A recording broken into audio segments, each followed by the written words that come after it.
Hola, buenas tardes, bienvenidos todos a la Open Class que nos vamos a compartir con Ignacio García. Bienvenido, Nacho. Ante todo, pedimos disculpas a todos por el retraso con el que ha comenzado esta sesión, por un fallo imprevisto. Vamos a hacerla bastante dinámica para poder recuperar el tiempo que hemos perdido. Simplemente os presento a Nacho, un director internacional tanto de teatro como de ópera, y precisamente sobre el teatro lírico es sobre lo que va a hablarnos en esta sesión de hoy. La dirección de escena de ópera de la partitura al escenario. Nacho tiene sobrada experiencia en festivales de todo el mundo, en repertorio tanto clásico como contemporáneo en el ámbito teatral, y se ha movido tanto en Europa como en América en diferentes escenarios, tanto en la lírica como en el teatro de texto. Simplemente os presento a Nacho, muchas gracias de nuevo y tienes unos minutos para compartir con todos vosotros. Pues muchas gracias, Marga, encantado de estar aquí en la UNIR y encantado de compartir unas reflexiones sobre lo que significa la dirección de teatro lírico, lo que significa para un director de escena afrontar un espectáculo con las particularidades que tiene la escena lírica. Las particularidades del teatro lírico son de todo tipo, son de tipo material, son espectáculos normalmente de gran formato, a veces con centenares de personas encima de un escenario, con artistas que pertenecen a disciplinas artísticas muy diferentes. Suele haber, digamos, cantantes, actores, bailarines, aparte del uso de la orquesta, por supuesto, y en muchas ocasiones también el uso de músicos en escena, en ocasiones también artistas de otro tipo, malabaristas, acróbatas. Quiero decir, la ópera, como dice Wagner, es la obra de arte total, es la manifestación artística en la que probablemente confluyen, digamos, más disciplinas, porque también la pintura, la arquitectura, la escultura suelen estar representadas a través de la escenografía, de manera que el director de escena de alguna manera tiene que ser un gestor de artistas direccionados, por eso se llama director de escena, direccionados en un mismo sentido, en una misma interpretación de la ópera que se está haciendo, de la obra, de la zarzuela, del musical. Al hablar de teatro lírico hablamos de todas las manifestaciones en las que la palabra cantada está en el escenario, o bien en convivencia con la palabra hablada, en el caso del musical o en el caso de la zarzuela, o sola en el caso de la ópera. El título que yo he puesto a la exposición, de la partitura al escenario, es porque creo que esa es la esencia del trabajo de un director de escena. Entender, comprender y saber traducir los signos que hay en una partitura musical a la escena. Podemos decir, por simplificarlo un poco, que lo que intentamos hacer cuando hacemos una dirección de una ópera es que se vea en el escenario lo que se oye en la partitura, lo que está en la partitura. La partitura es siempre un material mucho más acotado que un texto dramático. En el texto dramático, cuando uno lee La vida es sueño, pone hipogrifo violento que corriste parejas con el viento, en los primeros versos, pero no te dice ni si grita o es suave, no te dice si es rápido o es lento. Por supuesto, en cualquier tipo de teatro hay indicaciones, hay acotaciones, hay algunos elementos que el dramaturgo nos da como ligeras pistas para determinar la energía, la rítmica, el movimiento, pero en el caso de la música es mucho más definido. El ritmo, por ejemplo, está claramente estructurado. La partitura establece una arquitectura de ritmos que a veces son complementarios, a veces son contradictorios, en los que el compositor ha hecho una propuesta de cuál es el ritmo narrativo de la explicación. En cada nota que suena, en una aria, en un dúo, en un concertante, constantemente el compositor ha estado opinando en la instrumentación. El tipo de instrumentos que hacen generan un ambiente u otro, generan, siempre digo, una especie de luz, una preiluminación ya al espectáculo. Aparte del ritmo hay un elemento de carácter. Siempre el compositor va a poner si una frase es dolce o es agresiva o es violenta, de manera que lo que tenemos es que comprender en toda su profundidad esa estructura musical y generar una estructura escénica análoga que consiga traducir desde un punto de vista audiovisual, en imágenes, en actuación, en emotividad del cantante, todos esos pequeños signos que hay en la partitura, sin desdeñar ninguno. Como la propia física dice, no hay efecto sin causa, ni causa sin efecto. Cuando tenemos una representación en la música de que hay un cambio de ritmo, hay un cambio de timbre, hay un cambio de orquestación, hay un cambio de carácter, hay un cambio de compás, tenemos que entender qué está explicando ese cambio y cómo podemos encontrar una traducción escénica a ese cambio que en la partitura está claro de una manera evidente. De manera que antes de empezar a dirigir una ópera es fundamental tomar la partitura de una manera global, de una manera total, hacer un análisis tanto estructural como de contenido, porque también el compositor opina sobre los personajes, se pone a favor o en contra. Cuando Verdi hace Traviata, que es una versión de La Dama de las Camelias, de Alejandro Dumas, decide contar la historia desde el punto de vista de ella, de Violeta Valéry, tener una enorme compasión hacia ella, no acusarla públicamente como la acusa su propia sociedad, sino compadecerla, y por eso escribe unas músicas deliciosas, maravillosas, le da un tiempo para explicarse a ese personaje de quién es, de cómo es su vida, de por qué la aparición de Alfredo en su vida le va a cambiar. Eso que está en la música, luego lo tenemos que traducir escénicamente, pero ya Verdi ha hecho su propia lectura de Dumas, o ya Verdi hace su propia lectura de Shakespeare en Otello o de Schiller en I Masnadieri. Digamos que, de alguna manera, el director de escena está haciendo una lectura sobre una lectura previa que ya alguien ha hecho en modo de filtro. Tres lecturas que pertenecen a lenguajes artísticos diferentes y que proponen el desafío enorme de la traducción, traducción de una lengua a otra y la traducción de un idioma artístico a otro. El idioma de la literatura dramática en el libreto original, el idioma dramático-musical en la partitura, donde ya el compositor ha decidido, digamos, opinar y comentar de una manera muy específica, y además la música tiene una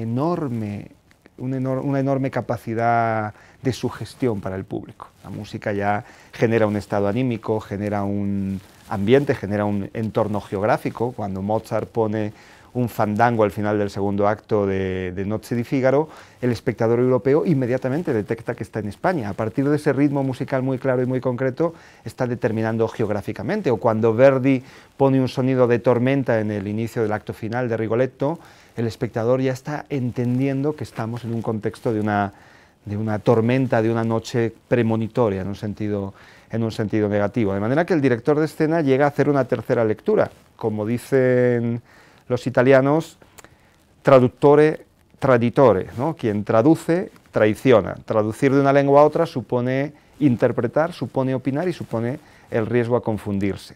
Cuando pasamos de un lenguaje puramente musical a un lenguaje audiovisual, aunque en el caso de los grandes compositores ellos ya proponen muchas cosas visuales, Verdi o Wagner son compositores que plantean ya un punto de vista total de la escena, hablan de imágenes, hablan de luz, hablan de movimiento, pero hablan de una manera muy puntual. Nosotros tenemos que hacer todo un desarrollo escénico, de manera que lo que hacemos es apoyarnos en la partitura para que nos dé luz en esa estructura, sabiendo que luego hay un margen, como dice Truls Moore, que el violonchelista, la objetividad sobre una partitura es imposible.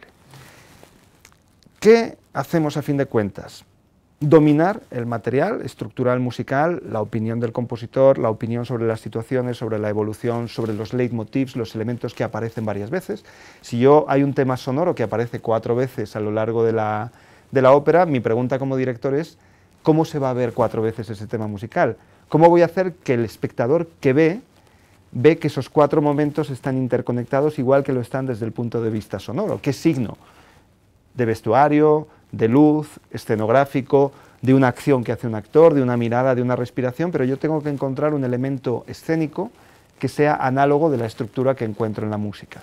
De manera que, a fin de cuentas, lo que también uno se plantea siempre, yo también me lo planteo cuando hago teatro dramático, es que el director no es tanto un inventor de mundos escénicos como un descubridor de mundos que ya están en la partitura. Probablemente desde el romanticismo ha habido una gran exaltación del artista creador y del artista inventor como un artista superior, aquel que hace una copia, como se hacía en el barroco, como se hacía en el neoclasicismo.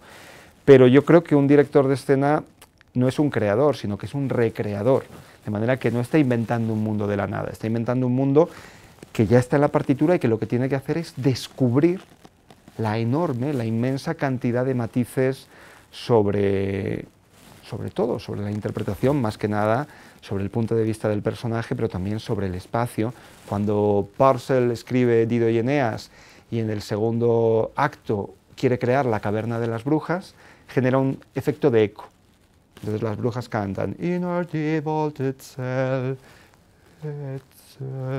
y en la música hay un eco. Lo que nos está contando Purcell es que están en una caverna, es que están en un espacio cavernoso que tiene un rebote.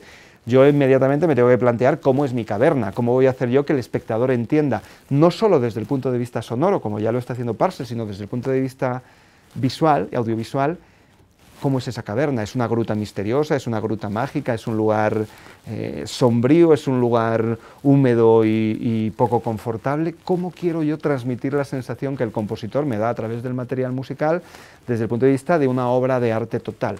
¿Cómo consigo, sobre todo, y ahí es donde está, yo diría que el 70 o el 75% del trabajo, cómo consigo que el intérprete que va a cantar una ópera comprenda todas las significaciones que se le han dado a través de la música, cómo cada nota, cada matiz, cada variación melódica o cada ausencia de variación melódica está diciendo una cosa distinta. Digo ausencia de variación melódica, por ejemplo, pienso en el acto cuarto de Aida, de Verdi, donde Radamés está ya medio muerto.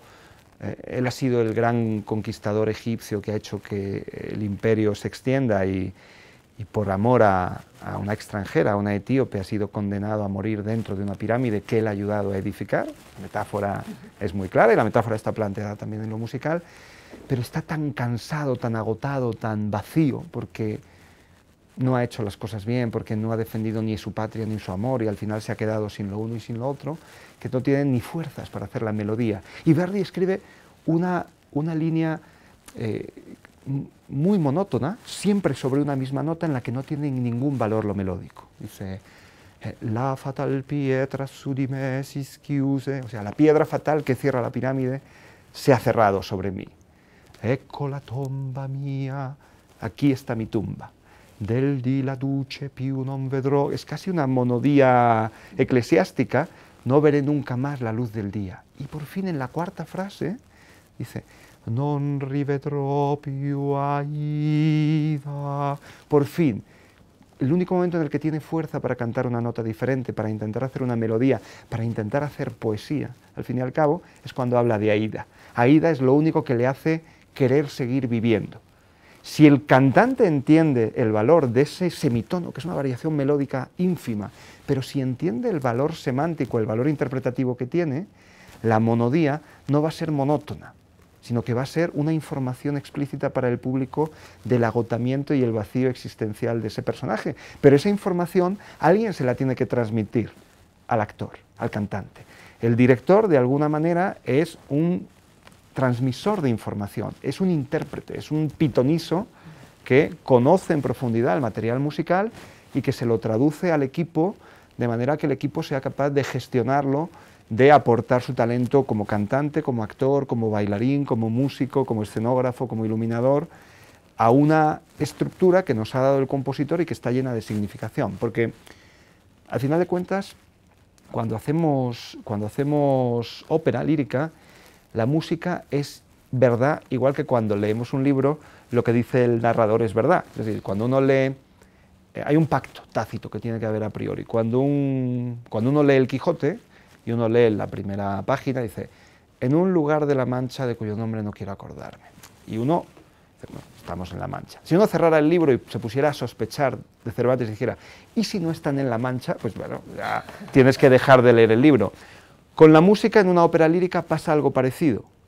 Si comienza la Traviata con un paisaje desolador y con unos acordes solo con instrumentos de cuerda, transmitiendo, en mi opinión, la desolación de Violeta, la desolación de ese personaje que sabe que está enfermo, que ha usado su vida de una manera estéril en la vida social parisina de su momento, pero que ella necesita algo que le llene espiritualmente, y nosotros somos capaces de entender eso y transmitirlo, el cantante y todo el resto del equipo van a saber hacerlo. Muchas veces la dificultad de la dirección de escena es entender, yo justo estos días estoy ensayando Marina, que hoy, sabes, estrenamos en el Teatro de la Zarzuela, y uno de los trabajos que yo hago cuando ensayo en un cuarteto que hay 4 cantantes y están sonando diferentes texturas melódicas, diferentes texturas armónicas, diferentes ritmos, yo les explico, este ritmo, Hay un momento que dice ella que ella está desolada, Marina, porque ha perdido el amor de su vida, y dice, corazón mío, pom, pom, pom, pom.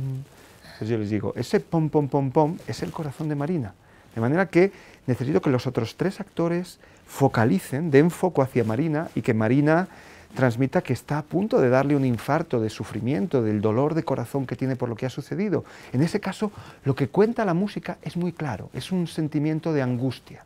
Pero si no se lo explica uno a los intérpretes, pueden pensar que la angustia es de todos. O, por ejemplo, sucede muchas veces también, el concertante del segundo acto de Marina, los que festejan la boda que va a haber, el coro está feliz, mientras que los solistas, como saben que ese matrimonio es un error porque ella se está casando con el hombre del que no está enamorado, están completamente angustiados. El director tiene que discriminar y explicar a cada cuál es su función, porque a veces las cosas no son blancas o negras, a veces conviven diferentes mundos. Un ejemplo paradigmático de eso es la famosa marcha triunfal de Aida, en el gran concertante del segundo acto. Yo he tenido ocasión de hacer varias veces Aida en el Teatro Nacional en Atenas, en varios lugares. Y claro, uno siempre oye la famosa música, pam, pam, pa, pa, pa, pam, pam, pam, pa, pa, pa, pa, pa, pam. Es triunfal, es alegre, de acuerdo. Eso estamos totalmente de acuerdo en que tiene que haber un elemento brillante. Pero al mismo tiempo lo que se está festejando es una gente que viene de la guerra. Y Verdi es un personaje, es un humanista de un tamaño descomunal, es un hombre con una capacidad enorme de reflexión sobre la condición humana y que luego lo traduce en música, pero que es un hombre totalmente antibelicista porque, entre otras cosas, él crece en un entorno geográfico, en el norte de Italia, dominado por el Imperio Austrohúngaro. De manera que en todas sus obras hay una reflexión sobre los conquistadores y los conquistados, y él siempre empáticamente se pone del lado de los conquistados. Yo la reflexión como director que me hago cuando hago la marcha triunfal es, y leyendo a Verdi, y leyendo el sentido humanista de Verdi, y leyendo a Erasmo de Rotterdam, dice eso de dulce bellum in expertis, es decir, la guerra solo puede ser hermosa para aquel que no la ha vivido nunca. Yo pienso, claro, los que esperan a los que vienen de la batalla están felices. Quien tiene un hermano en el frente, quien tiene un hijo, quien tiene un padre en la guerra, se alegra de saber que vuelve. Pero el que vuelve de la guerra debe volver realmente golpeado, traumatizado por la experiencia propia de la guerra. De manera que yo, a partir de la lectura de la obra, y sin estar contra la partitura, defendiendo que la partitura plantea un elemento luminoso, decido que ese elemento luminoso está en los que esperan, está en el coro, está en el pueblo. Pero en lugar de hacer lo que tradicionalmente se ha hecho, que es el desfile militar glorioso, feliz, con elefantes, con caballos y con todo eso, yo lo que planteo es un signo en el cual el gran portón de la ciudad se abre, el gran portón de Tebas, y lo que se ve es el vacío espiritual de la gente que no llega de la guerra, y cuando empiezan a venir, vienen mutilados, gente que no tiene una pierna, ciegos. Hay una señora que está esperando a su ser querido y pasa toda la marcha triunfal esperándolo y nunca llega. Hay una reflexión profunda, hay un punto de vista que yo hago sobre Verdi, igual que Verdi está haciendo un punto de vista sobre el libreto que él ha hecho con Gis Lanzoni. Eso, al fin y al cabo, es el trabajo más importante de la dirección de ópera. Claro, cuando uno piensa en Aida, en esa escena en Aida, muchas veces, en las producciones que yo he hecho, hay más de 200 personas en el escenario, y uno piensa, bueno, qué complicado. No, realmente, en la ópera uno tiene mucho equipo, muchos asistentes, hay un coreógrafo, hay asistentes de dirección, hay un director de coro, hay un director de orquesta, hay un director en la banda interna, hay alguien que dirige las trompetas egipcias, porque en ese momento hay de todo, y uno va trabajando con unos y otros, y al final es multiplicar el trabajo que uno hace cuando hace teatro en pequeñito. Si a un actor hay que decirle a dónde se mueve, qué mira, cómo, con qué intención y qué siente, pues en vez de a uno se lo dice uno a 300. Pero bueno, y tienes equipo que te ayuda a transmitírselo a esos 300. Pero eso no es difícil, en mi opinión, eso es un trabajo netamente artesanal, un trabajo de reproducción. Lo más complicado del trabajo de dirección de escena, en la lírica, igual que en la dramática, es el trabajo intelectual, el trabajo de pensamiento, el trabajo de posicionamiento frente al mundo y la decisión de yo no voy a defender que la guerra es un lugar hermoso del que la gente viene contenta. Yo humanamente, yo como artista, yo Nacho García no lo puedo hacer. Y cuando leo a Verdi lo puedo hacer menos, porque entiendo que Verdi como compositor está posicionado en otro lugar. De manera que esencialmente el arte, a pesar de que hoy vivimos en un mundo, y la ópera que es un mercado tan apabullante a veces por la riqueza, parece que es un mundo puro de marketing, de trajes hermosos, de grandes escenografías. pero esa es la última pieza de un largo mecanismo en el que lo más importante siempre en el arte es el pensamiento, es la reflexión profunda sobre qué es el ser humano y cómo se comporta el ser humano en privado y en público. Y aunque haya 600 personas en escena, o 300, o 200, o muchas, cuando Aida le dice al enemigo de su patria, ojalá vuelvas venciendo, ritorna vincitor, y luego se queda sola y dice, ¿pero qué he dicho? ¿Qué le he dicho? Quiero que mate a mi padre que está en el otro bando. En ese momento se queda sola y en ese momento vuelve a ser el teatro lo que fue siempre, el territorio de la anagnórisis, el territorio del reconocimiento, el territorio en el que un ser humano a lo largo de una peripecia escénica aprende o descubre algo. Para mí ese es el gran desafío con los cantantes y a veces se piensa que el cantante solo tiene que cantar hermoso, pero el cantante debe cantar hermoso o menos hermoso o roto, porque hay veces que cuando Traviata se está muriendo en el acto final, pues no hay que cantar tan bonito, lo que hay que hacer es transmitir la sensación de angustia frente a la muerte que tiene el personaje. Y si el personaje ya ha cantado hermoso durante 2 horas y media, a lo mejor puede no cantar bonito en ese momento. Lo importante es que el cantante comprenda lo que el personaje está entendiendo del sentido de la vida en ese momento. ¿Qué opina sobre la vida? ¿Qué opina sobre que ha perdido una parte importante de su vida en pelearse con el hombre al que ama? Ha perdido otra parte de su vida en hacer vida social en los salones parisinos. Eso es lo importante. Y hay quien piensa que no, pero a mí la experiencia me demuestra que cuando la cantante que hace Traviata descubre y conoce esas significaciones y abre la boca y canta, realmente el sonido adquiere una condición humanística superior. La mirada, el trabajo integral, volviendo al concepto wagneriano de la obra de arte total, el trabajo total que hace un intérprete que canta, que baila, que actúa, que piensa, que siente, es infinitamente superior cuando está sustentado sobre el pensamiento. Es decir, de alguna manera, por hacer una primera conclusión, aunque ahora podamos reabrir a otros elementos de reflexión, lo más difícil de la dirección de teatro lírico es conseguir pensar en medio de un mecanismo que siempre te está empujando a hacer. Coloca el coro, coloca los figurantes, coloca los bailarines, pon la escenografía. Uno tiene que tener un análisis muy profundo de la partitura y del libreto desde un punto de vista dramático-musical para elegir la lectura de la obra y para impedir que tal cantidad de ingredientes acaben apabullando, acaben oprimiendo lo más importante en el teatro siempre, que es el pensamiento, la opinión y la lectura del mundo. Yo creo que esa es la conclusión esencial de lo que diferencia para mí un buen trabajo de un mal trabajo de dirección lírica. Así.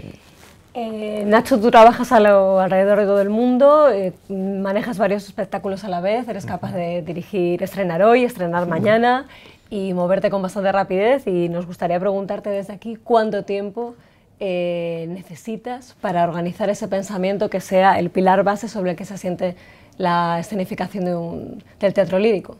Mucho tiempo, o sea, es mucho tiempo, y además yo no creo en los procesos de indigestión informativa. O sea, yo creo mucho más en los procesos de digestión lenta.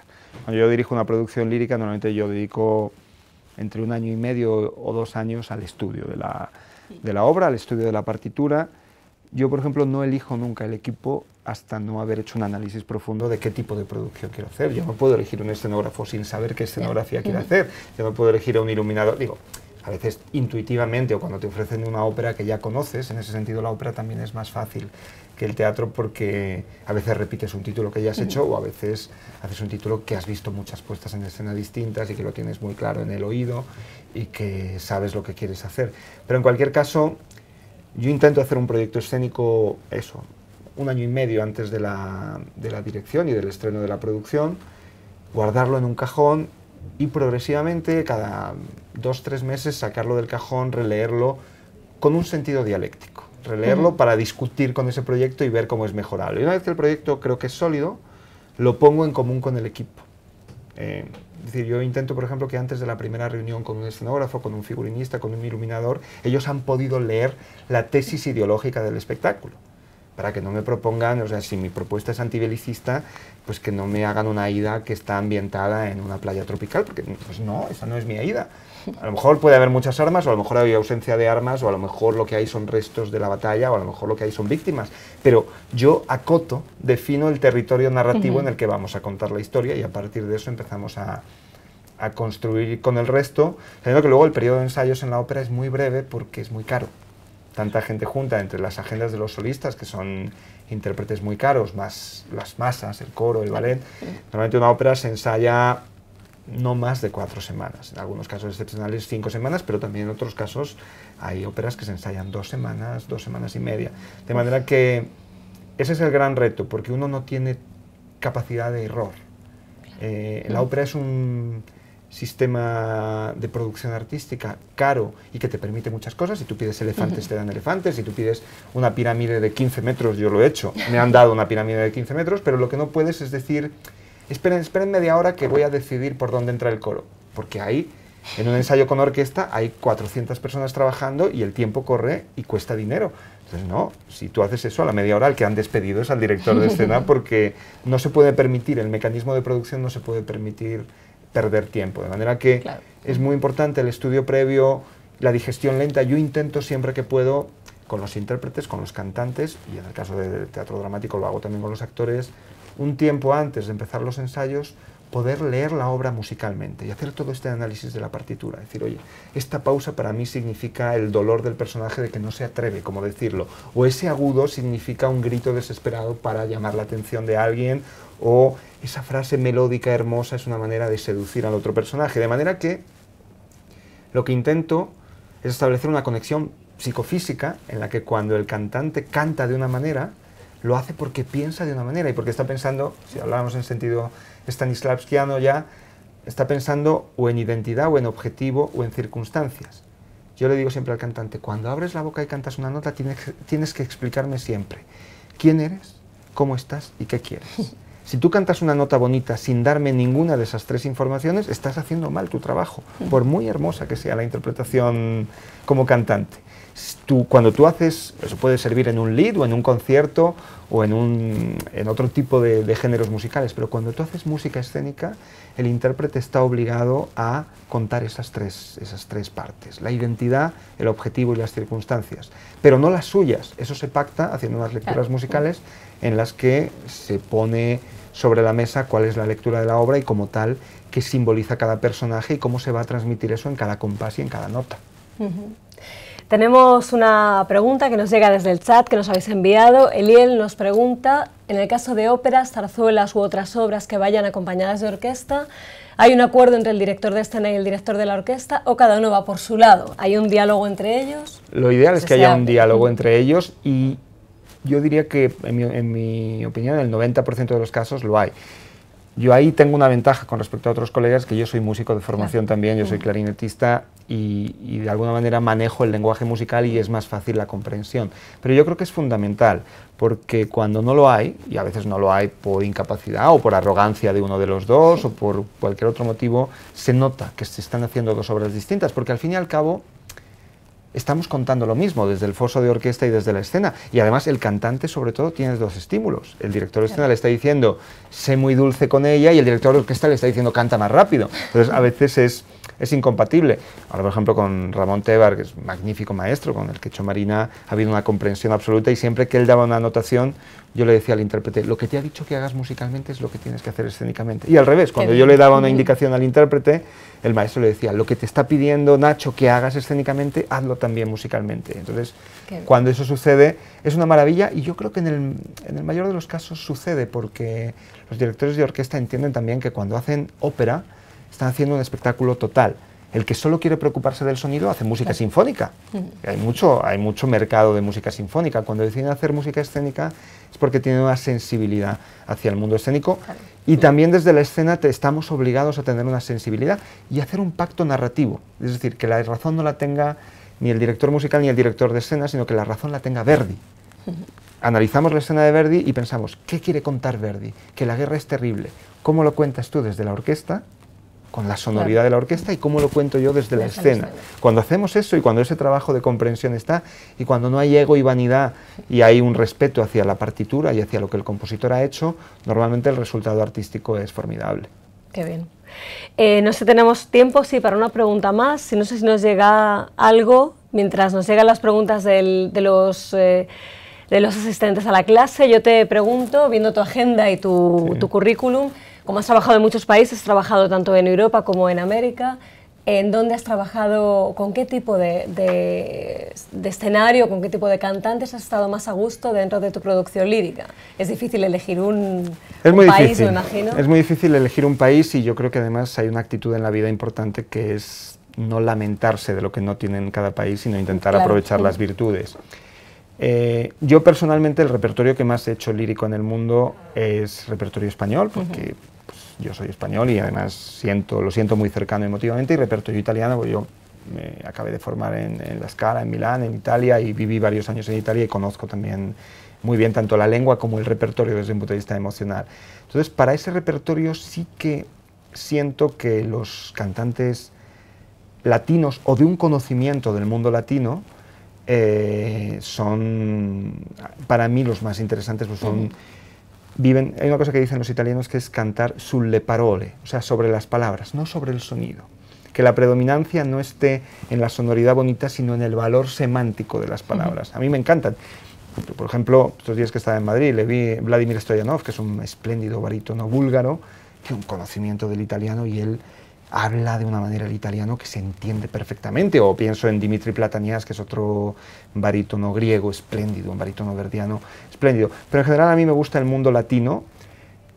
Soy muy fan también del cantante anglosajón, porque igual que el actor anglosajón, el cantante anglosajón llega con los deberes muy hechos en el primer ensayo. Él tiene una opinión del personaje, él tiene una propuesta, y él no se ha estudiado notas, sino que se ha estudiado ideas, frases, y si tú no le propones nada, él ya tiene una idea en la cabeza. Con lo cual, ese sentido de responsabilidad a mí me gusta mucho. Y ya que hablamos de lo bueno y lo malo, lo lamento, pero aunque yo sé que hay una cierta moda hoy en día en el mercado internacional, a mí me cuesta el mundo de los cantantes asiáticos que son muy correctos, que son perfectos, que están muy de moda en el mercado porque nunca suspenden una función y son muy fiables, y los teatros tienen una garantía de producción por eso, pero a mí me parece que en otros repertorios funcionan muy bien, pero en el repertorio latino, en el repertorio verdiano, pucciniano, en la zarzuela, siempre hay un grado de dificultad para que comprendan de una manera integral, de una manera orgánica, los sentimientos que están impulsando todo el tiempo esa música. ¿Tiene mucho público la zarzuela hoy? Sí, lo tiene en España. Bueno, las 8 funciones que hacemos en el Teatro de la Zarzuela están vendidas, llenas, de manera que, es una producción que se repone, que hace 4 años se hizo y metió más de 30.000 espectadores en un mes en el Teatro de la Zarzuela, de manera que sí que hay un público. Fuera de España también lo hay. Yo hice el año pasado en Polonia un espectáculo con 30.000 espectadores, he hecho zarzuela en Inglaterra, en Rusia, y el público va, y al público le entusiasma, y en América Latina, aunque ha caído mucho de lo que era, porque antes las compañías hacían 6 meses de temporada de zarzuela en México, o en Lima, o en Bogotá, o en Montevideo, pero sigue habiendo un público fiel y sigue habiendo un público que comprende que la zarzuela es un patrimonio común. Y solo por decir, a veces nosotros somos los peores enemigos de nuestro patrimonio, y la zarzuela tiene una cualidad diferente a la ópera porque bebe siempre de los ritmos populares. En el caso de Marina hay habaneras, hay tangos, hay seguidillas. De alguna manera la zarzuela es la destilación de la cultura popular, con todo lo positivo que eso tiene. Yo creo que nos debemos enorgullecer de tener un género nacional tan maravilloso. Pues muchísimas gracias a todos los que habéis asistido a la sesión, muchísimas gracias, Nacho. Os animamos a todos, a los que podéis acercaros a la zarzuela, a disfrutar de Marina. Muchísima suerte para el estreno, para la reposición y para las funciones que vais a hacer. Y de nuevo ha sido un placer poder contar contigo. Hemos aprendido un montón de ese terreno que siempre nos pilla a los que procedemos del teatro dramático, nos pilla un poco más alejado, como es el mundo del teatro lírico y la zarzuela y la ópera. Muchísimas gracias a todos y de nuevo muchas gracias. Gracias a todos.